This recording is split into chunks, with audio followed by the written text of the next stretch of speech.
So we're just under a house here in Dulwich Hill, Sydney, and you can see the amount of deterioration we have here in the bricks. The mortar's just coming out, and you can see how much is gathered on the ground here. Alright, it's quite a lot of mortar which is coming out of those joints. You can see here, it's just the salts have gotten to the stage where the mortar is just, it's basically just powder everywhere. These bricks don't have anything supporting them. Okay, there's maybe a minimum amount of mortar in there still supporting them. You can see the degree of deterioration that's happened in here, right? Okay, so look at this.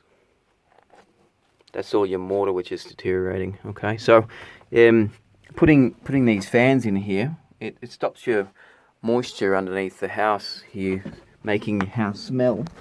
It stops your mold. Slows it down at least, but if you've got rising damp with salt in it, it dries out the bricks and it pulls up more water through the bricks because they're drying out. It's like osmosis or entropy or something like that. It balances out, so it equalizes. And as the water comes up, brings more salt up and it's being dried faster. The salts crystallize and it just busts apart the inside of the mortar joints, you know, like that. And these walls need to be totally repointed. On the outside of this wall, the wall's actually bowed outwards, so it's falling apart, literally. It's not just the mortar that's going, everything's just, you can see across here, the whole front wall of the house is just missing mortar from it. It's a major issue. Okay. So these fans are actually speeding that up. You can see it's just, see if we can find something to pull that out of there.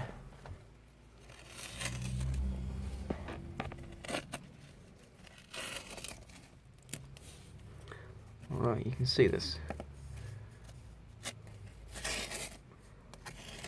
It goes in, you know, 25 millimeters.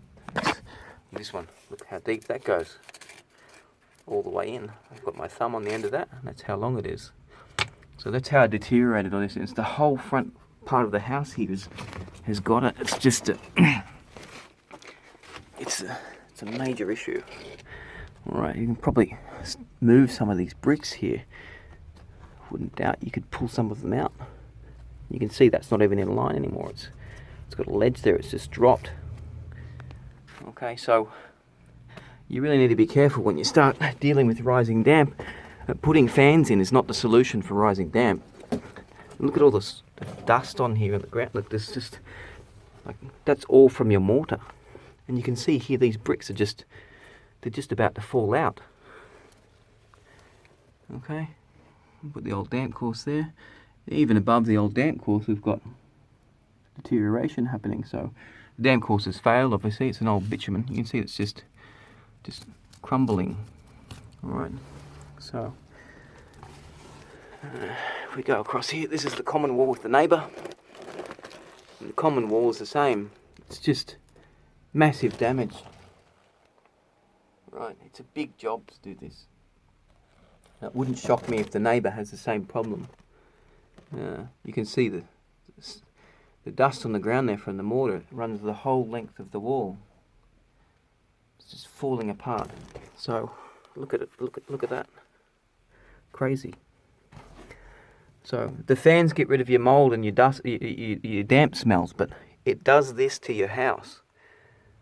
Okay, so there's situations when you can use subfloor ventilation, but there's situations when you can't, and most of the time you shouldn't use it unless you have like major smell of